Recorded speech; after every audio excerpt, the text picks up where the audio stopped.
The Metamorphosis by Franz Kafka, Chapter 3. No one dared to remove the apple lodged in Gregor's flesh, so it remained there as a visible reminder of his injury. He had suffered it there for more than a month, and his condition seemed serious enough to remind even his father that Gregor, despite his current sad and revolting form, was a family member who could not be treated as an enemy. On the contrary, as a family, there was a duty to swallow any revulsion for him and to be patient, just to be patient. Because of his injuries, Gregor had lost much of his mobility, probably permanently. He had been reduced to the condition of an ancient invalid, and it took him long minutes to crawl across his room. Crawling over the ceiling was out of the question. But this deterioration in his condition was fully, in his opinion, made up for by the door to the living room being left open every evening. He got into the habit of closely watching it for 1 or 2 hours before it was opened, and then lying in the darkness of his room where he could not be seen from the living room. He could watch the family in the light of the dinner table and listen to their conversation, with everyone's permission in a way, and thus quite differently from before. They no longer held the lively conversations of earlier times, of course, the ones that Gregor always thought about with longing when he was tired and getting into the damp bed in some small hotel room. All of them were usually very quiet nowadays. Soon after dinner, his father would go to sleep in his chair. His mother and sister would urge each other to be quiet. His mother, bent deeply under the lamp, would sew fancy underwear for a fashion shop. His sister, who had taken a sales job, learned shorthand and French in the evenings so that she might be able to get a better position later on. Sometimes his father would wake up and say to Gregor's mother, "You're doing so much sewing again today." He'd do as if he did not know that he had been dozing. And then he would go back to sleep again while mother and sister would exchange a tired grin. With a kind of stubbornness, Gregor's father refused to take his uniform off even at home. While his nightgown hung unused on its peg, Gregor's father would slumber where he was, fully dressed, as if always ready to serve and expecting to hear the voice of his superior even here. The uniform had not been new to start with, but as a result of this, it slowly became even shabbier despite the efforts of Gregor's mother and sister to look after it. Gregor would often spend the whole evening looking at all the stains on this coat, with its gold buttons always kept polished and shiny, while the old man in it would sleep. Highly uncomfortable but peaceful. As soon as it struck 10, Gregor's mother would speak gently to his father to wake him and try to persuade him to go to bed, as he couldn't sleep properly where he was, and he really had to get his sleep if he was to be up at 6 to get to work. But since he had been in work, he had become more obstinate and would always insist on staying longer at the table, even though he regularly fell asleep, and it was then harder than ever to persuade him to exchange the chair for his bed. Then, however much mother and sister would importune him with little reproaches and warnings, he would keep slowly shaking his head for a quarter of an hour with his eyes closed and refusing to get up. Gregor's mother would tug at his sleeve, whisper endearments into his ear. Gregor's sister would leave her work to help her mother, but nothing would have any effect on him. He would just sink deeper into his chair. Only when the two women took him under the arms, he would abruptly open his eyes, look at them one after the other, and say, "What a life! This is what peace I get in my old age." And supported by the two women, he would lift himself up carefully, as if he were carrying the greatest load himself. Let the women take him to the door, send them off and carry on by himself, while Gregor's mother would throw down her needle and his sister her pen so that they could run after his father and continue being of help to him. Who in this tired and overworked family would have had time to give more attention to Gregor than was absolutely necessary? The household budget became even smaller, so now the maid was dismissed. An enormous, thick-boned charwoman with white hair that flapped around her head came every morning and evening to do the heaviest work. Everything else was looked after by Gregor's mother on top of the large amount of sewing work she did. Gregor even learned, listening to the evening conversation, about what price they had hoped for. that several items of jewelry belonging to the family had been sold, even though both mother and sister had been very fond of wearing them at functions and celebrations. But the loudest complaint was that although the flat was much too big for their present circumstances, they could not move out of it. There was no imaginable way of transferring Gregor to the new address. He could see quite well, though, that there were more reasons than consideration for him that made it difficult for them to move. It would have been quite easy to transport him in any suitable crate with a few air holes in it. The main thing holding the family back from their decision to move was much more to do with their total despair, and the thought that they had been struck with a misfortune unlike anything experienced by anyone else they knew or were related to.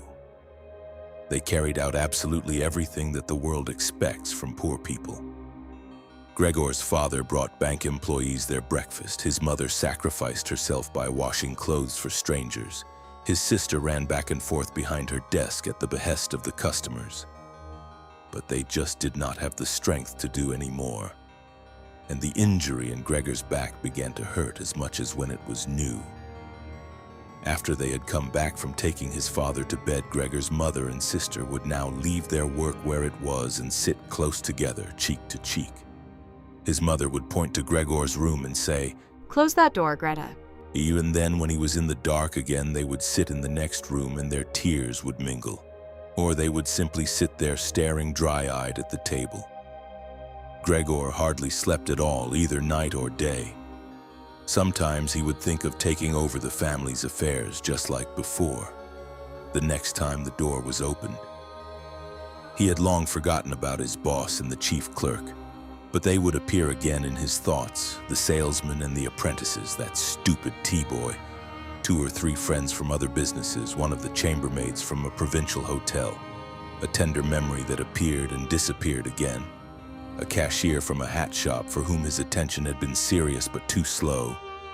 All of them appeared to him, mixed together with strangers and others he had forgotten, but instead of helping him and his family, they were all of them inaccessible, and he was glad when they disappeared. Other times, he was not at all in the mood to look after his family. He was filled with simple rage about the lack of attention he was shown, and although he could think of nothing he would have wanted, he made plans of how he could get into the pantry where he could take all the things he was entitled to, even if he was not hungry. Gregor's sister no longer thought about how she could please him, but would hurriedly push some food or other into his room with her foot before she rushed out to work in the morning and at midday. And in the evening she would sweep it away again with the broom, indifferent as to whether it had been eaten or, more often than not, had been left totally untouched. She still cleared up the room in the evening, but now she could not have been any quicker about it. Smears of dirt were left on the walls. Here and there were little balls of dust and filth. At first, Gregor went into one of the worst of these places when his sister arrived as a reproach to her. But he could have stayed there for weeks without his sister doing anything about it. She could see the dirt as well as he could, but she had simply decided to leave him to it. At the same time, she became touchy in a way that was quite new for her and which everyone in the family understood. Cleaning up Gregor's room was for her and her alone. Gregor's mother did once thoroughly clean his room and needed to use several bucketfuls of water to do it. Although that much dampness also made Gregor ill and he lay flat on the couch, bitter and immobile. But his mother was to be punished still more for what she had done. As hardly had his sister arrived home in the evening than she noticed the change in Gregor's room and, highly aggrieved, ran back into the living room where, despite her mother's raised and imploring hands, she broke into convulsive tears. Her father, of course, was startled out of his chair, and the 2 parents looked on astonished and helpless. Then they, too, became agitated. Gregor's father, standing to the right of his mother, accused her of not leaving the cleaning of Gregor's room to his sister. From her left, Gregor's sister screamed at her that she was never to clean Gregor's room again, while his mother tried to draw his father, who was beside himself with anger, into the bedroom.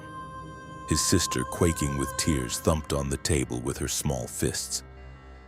and Gregor hissed in anger that no one had even thought of closing the door to save him the sight of this and all its noise. Gregor's sister was exhausted from going out to work, and looking after Gregor as she had done before was even more work for her. But even so, his mother ought certainly not to have taken her place. Gregor, on the other hand, ought not to be neglected. Now, though, the charwoman was here. This elderly widow with a robust bone structure that made her able to withstand the hardest of things in her long life wasn't really repelled by Gregor.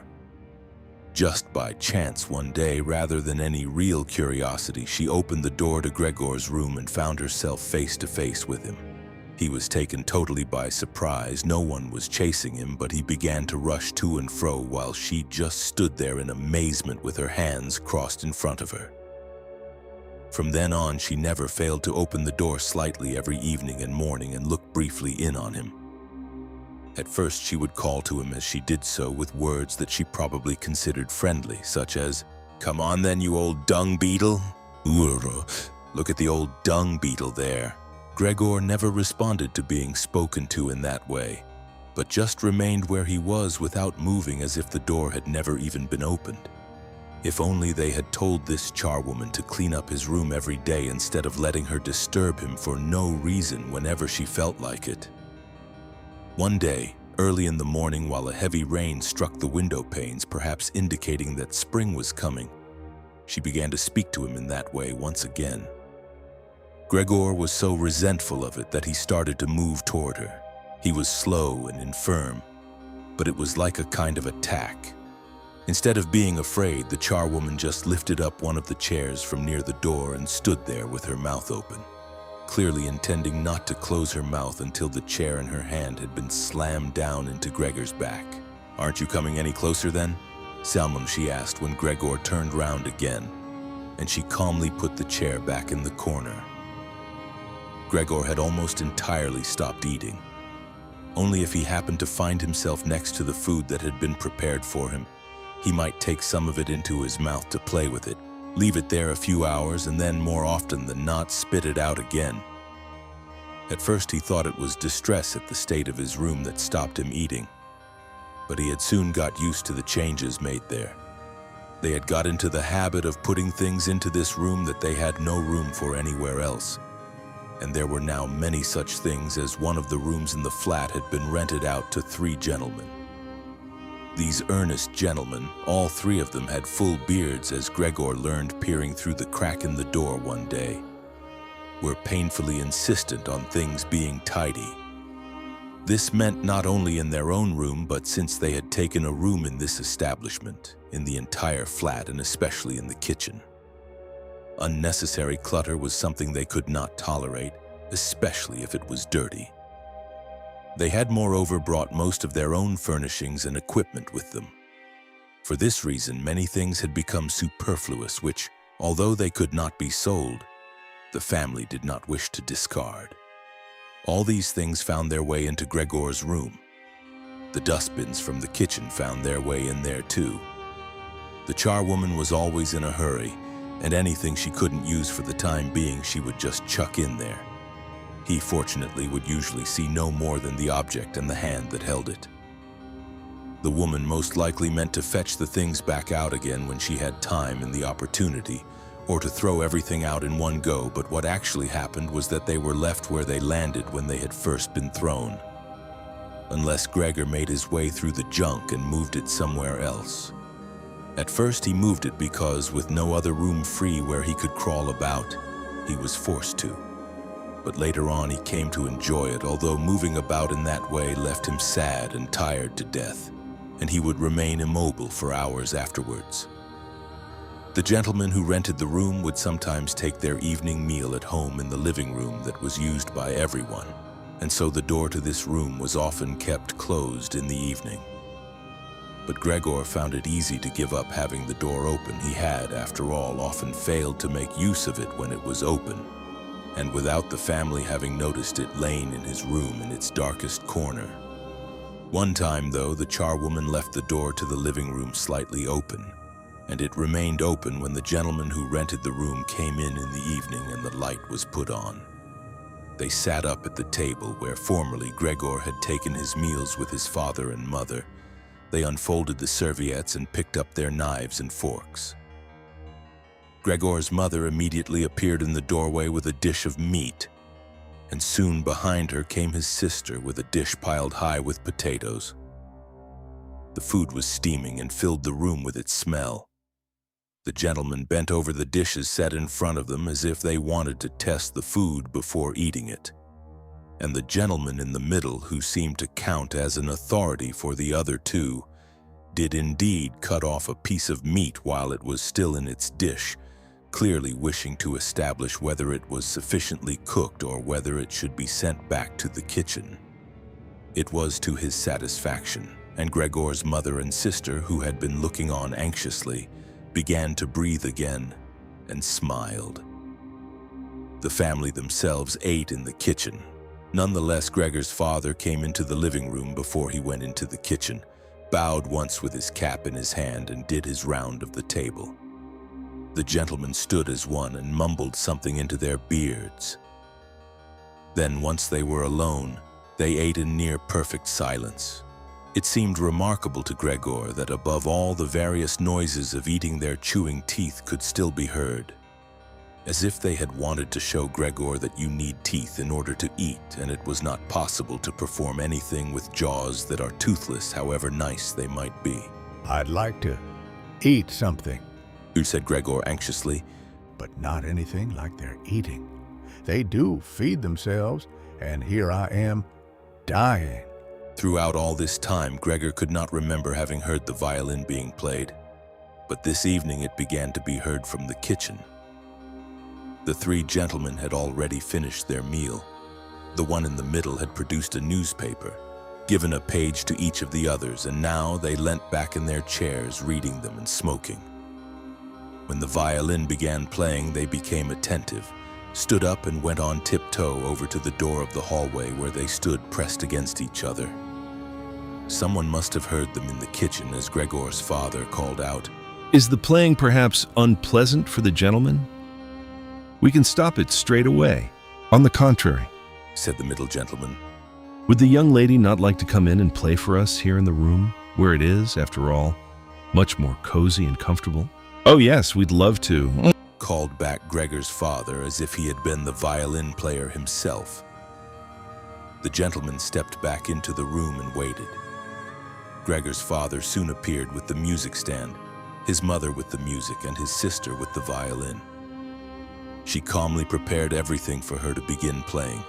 His parents, who had never rented a room out before and therefore showed an exaggerated courtesy towards the three gentlemen, did not even dare to sit on their own chairs. His father leant against the door with his right hand pushed in between two buttons on his uniform coat. His mother, though, was offered a seat by one of the gentlemen and sat, leaving the chair where the gentleman happened to have placed it, out of the way in a corner. His sister began to play. Father and mother paid close attention, one on each side, to the movements of her hands. Drawn in by the playing, Gregor had dared to come forward a little and already had his head in the living room. Before, he had taken great pride in how considerate he was, but now it hardly occurred to him that he had become so thoughtless about the others. What's more, there was now all the more reason to keep himself hidden, as he was covered in the dust that lay everywhere in his room and flew up at the slightest movement. He carried threads, hairs, and remains of food about on his back and sides. He was much too indifferent to everything now to lay on his back and wipe himself on the carpet like he had used to do several times a day. And despite this condition, he was not too shy to move forward a little onto the immaculate floor of the living room. No one noticed him, though. The family was totally preoccupied with the violin playing. At first, the three gentlemen had put their hands in their pockets and come up far too close behind the music stand to look at all the notes being played, and they must have disturbed Gregor's sister. But soon, in contrast with the family, they withdrew back to the window with their heads sunk and talking to each other at half volume. And they stayed by the window while Gregor's father observed them anxiously. It really now seemed very obvious that they had expected to hear some beautiful or entertaining violin playing, but had been disappointed, that they had had enough of the whole performance, and it was only now out of politeness that they allowed their peace to be disturbed. It was especially unnerving, the way they all blew the smoke from their cigarettes upwards from their mouth and noses. Yet Gregor's sister was playing so beautifully. Her face was leant to one side, following the lines of music with a careful and melancholy expression. Gregor crawled a little further forward, keeping his head close to the ground so that he could meet her eyes if the chance came. Was he an animal if music could captivate him so? It seemed to him that he was being shown the way to the unknown nourishment he had been yearning for. He was determined to make his way forward to his sister and tug at her skirt to show her she might come into his room with her violin, as no one appreciated her playing here as much as he would. He never wanted to let her out of his room, not while he lived anyway. His shocking appearance should for once be of some use to him. He wanted to be at every door of his room at once to hiss and spit at the attackers.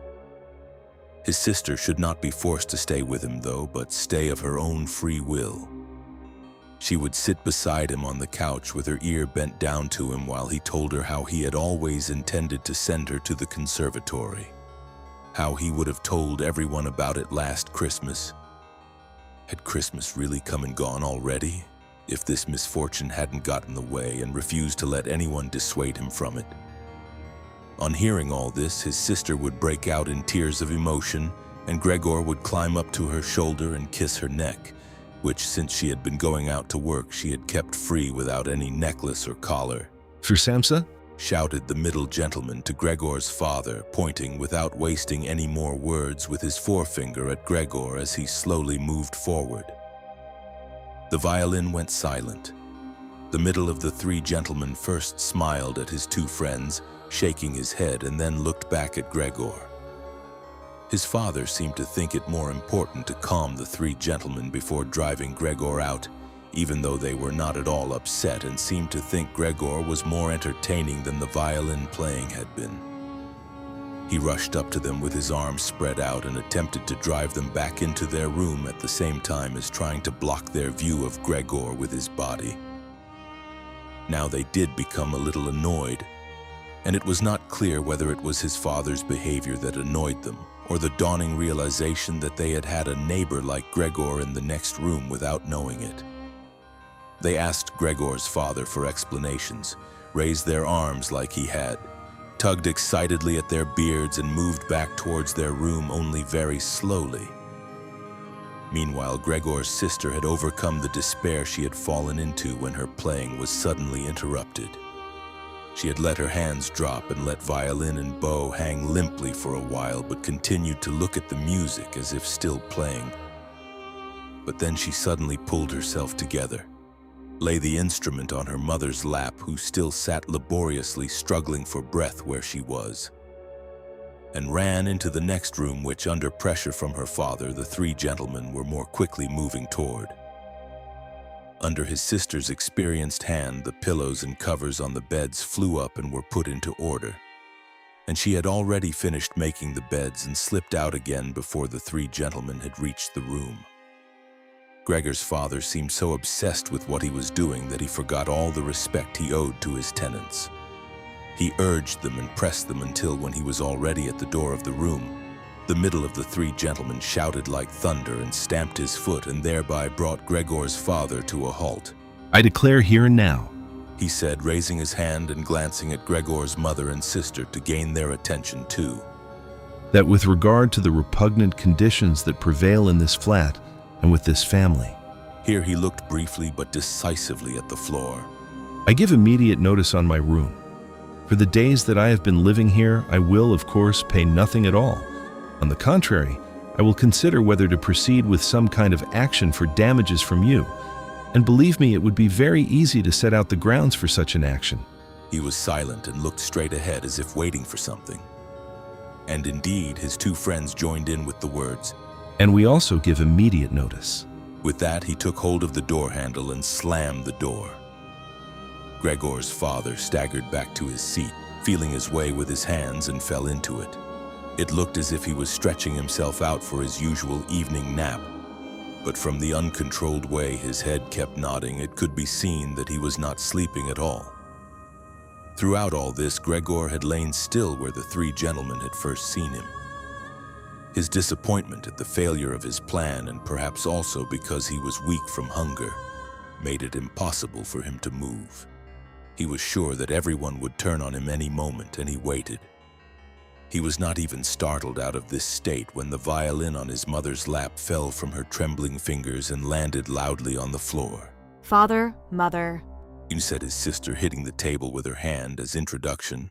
"we can't carry on like this. Maybe you can't see it, but I can. I don't want to call this monster my brother. All I can say is we have to try and get rid of it. We've done all that's humanly possible to look after it and be patient. I don't think anyone could accuse us of doing anything wrong." She's absolutely right, said Gregor's father to himself.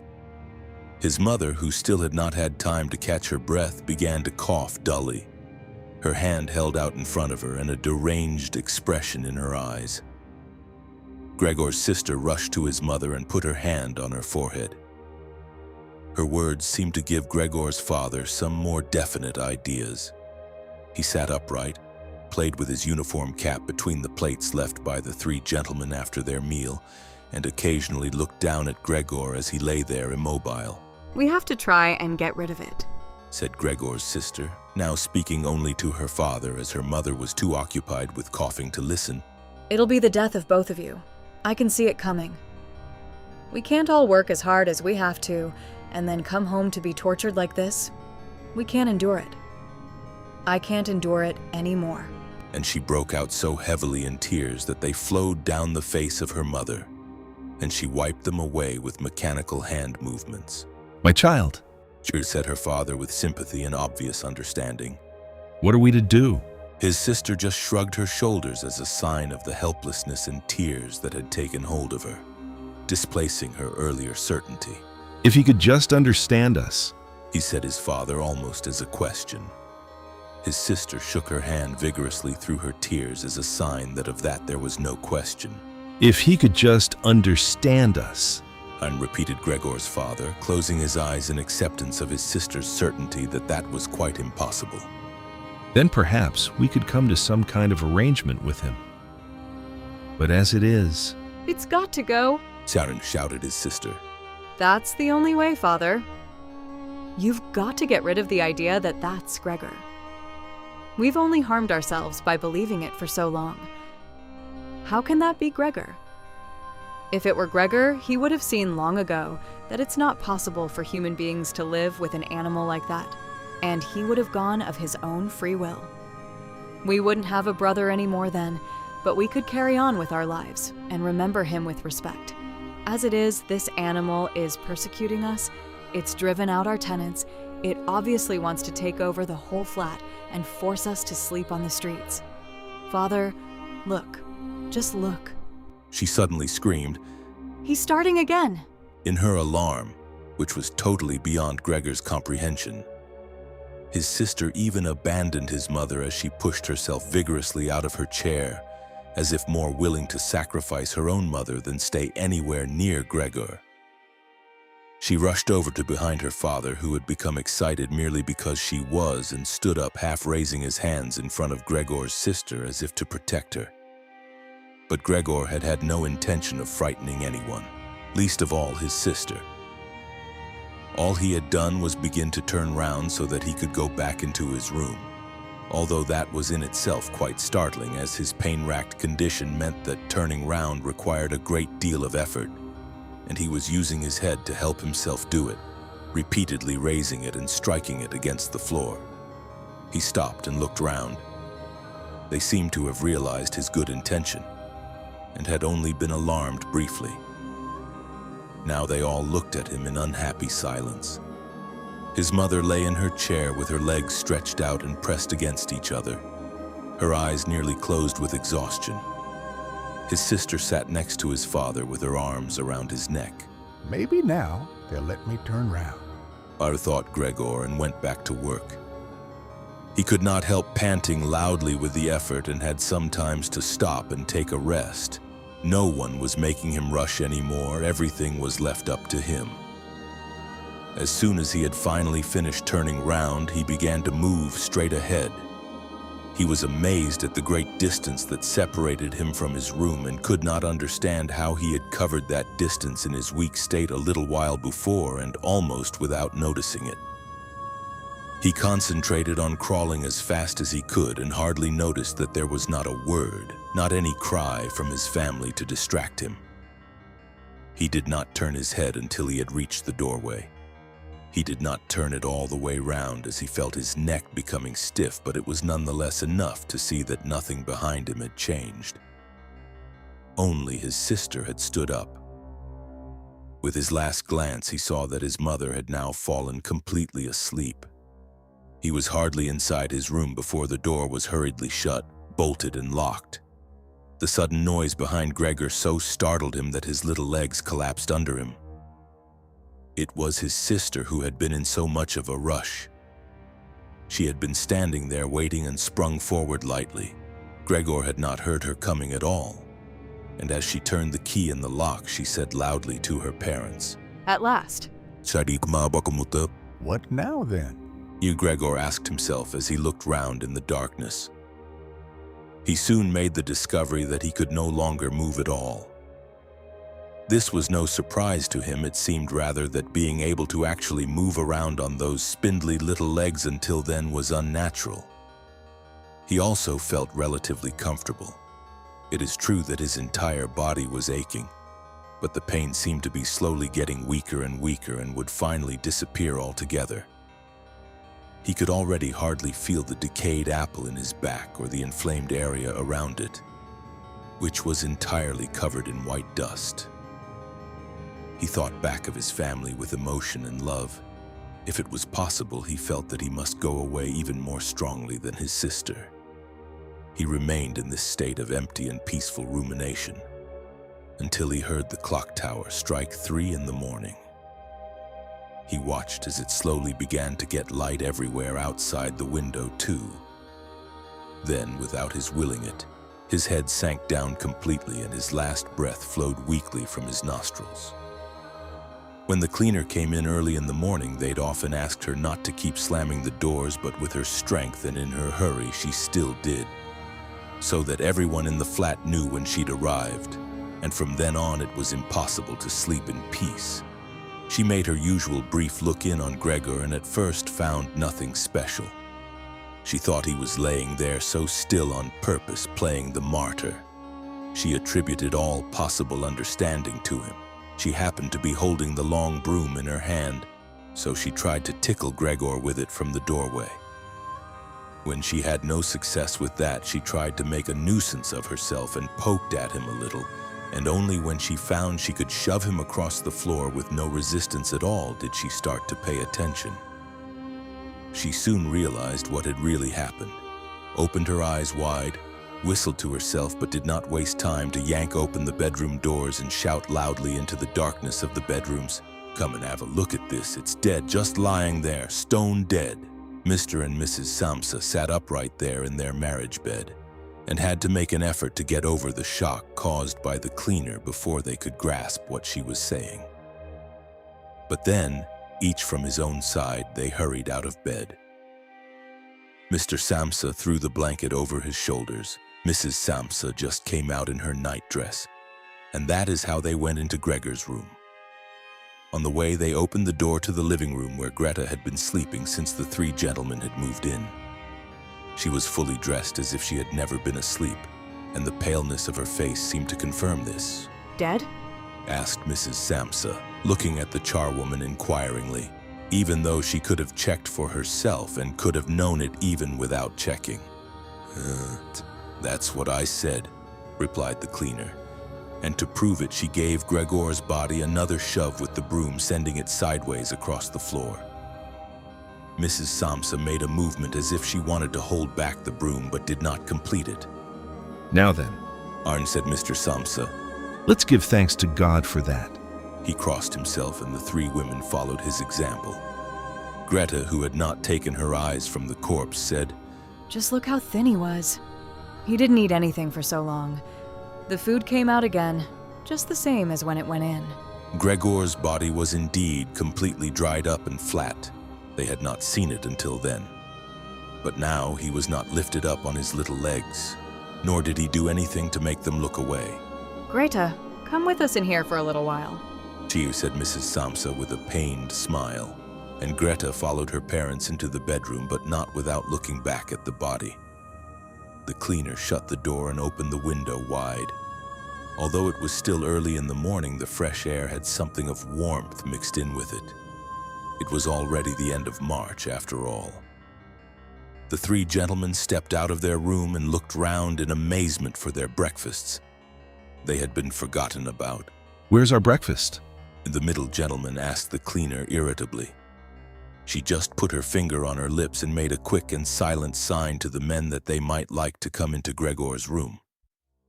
They did so, and stood around Gregor's corpse with their hands in the pockets of their well-worn coats. It was now quite light in the room.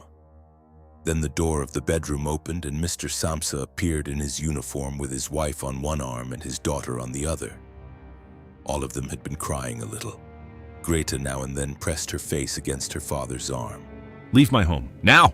Dia, said Mr. Samsa, indicating the door and without letting the women from him. What do you mean? Asked the middle of the three gentlemen, somewhat disconcerted, and he smiled sweetly.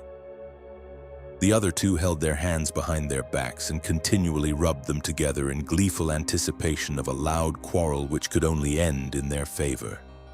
I mean, just what I said.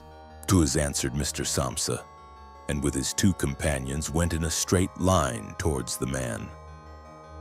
At first he stood there still, looking at the ground as if the contents of his head were rearranging themselves into new positions.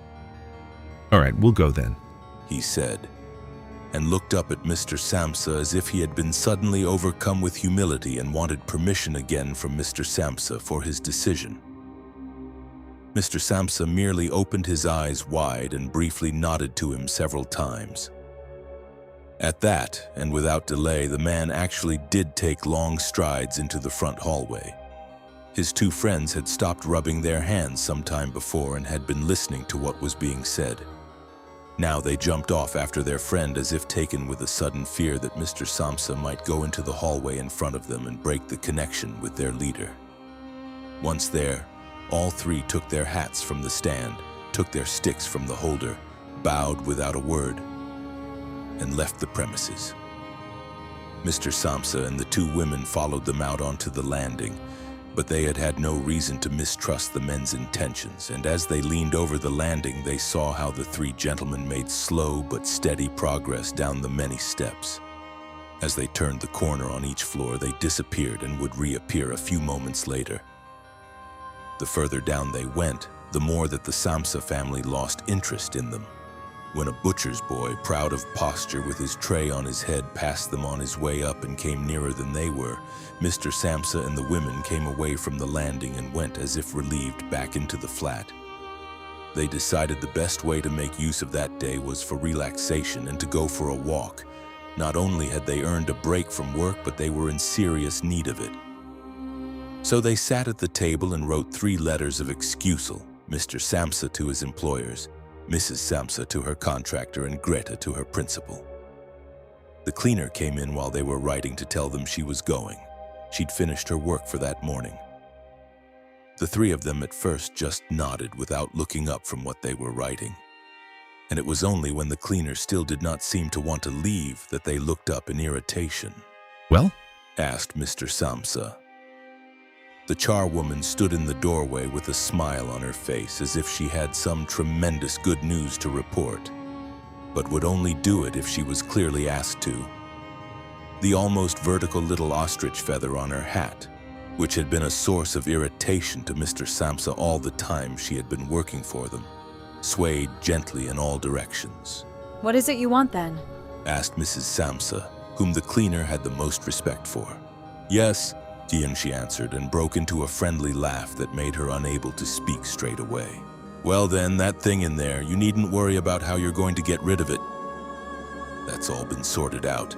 Mrs. Samsa and Grete bent down over their letters as if intent on continuing with what they were writing.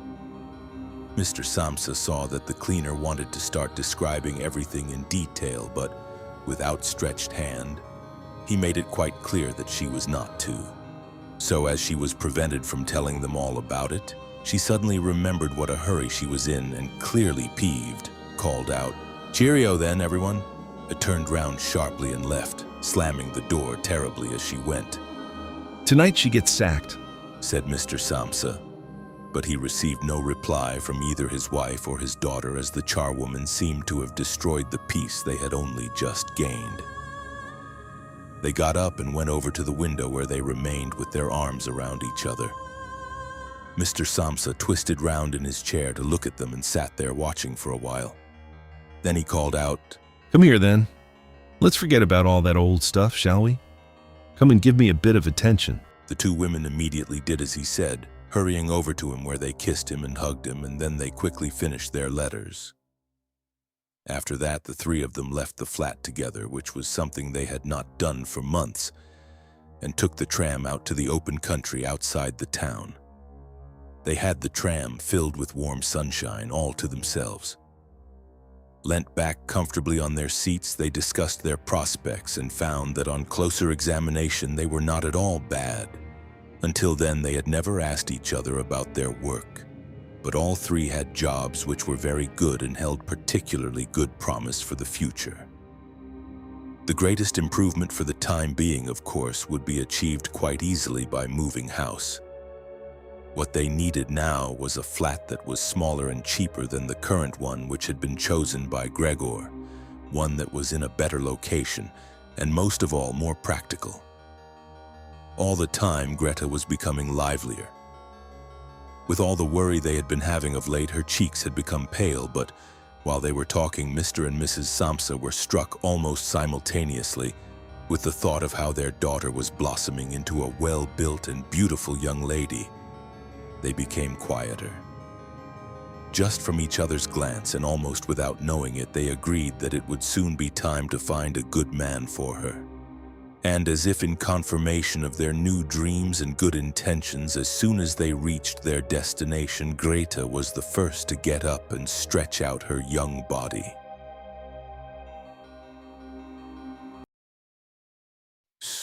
Subscribe for more.